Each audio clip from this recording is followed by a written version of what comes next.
దేవుని వాక్యం మనం వింటే మన హృదయము తెరవబడాలి.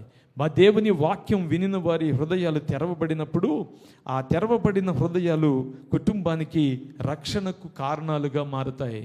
ఊరికే దేవుని వాక్యాన్ని వింటున్నట్లుగా నటిస్తే అవి మన హృదయాలు తెరవబడకపోగా, మన కుటుంబానికి మేలు కలగకపోగా మన సమయాన్ని వృధా చేసుకుంటున్నామని అర్థం అన్నమాట. వినే కొంచెం ఒక గంట సేపు అయినా you have to have a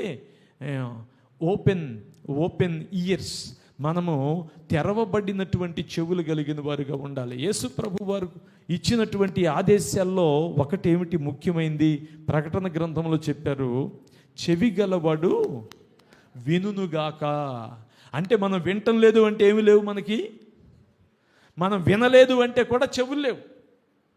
చెవి గలవాడు వినుగాక.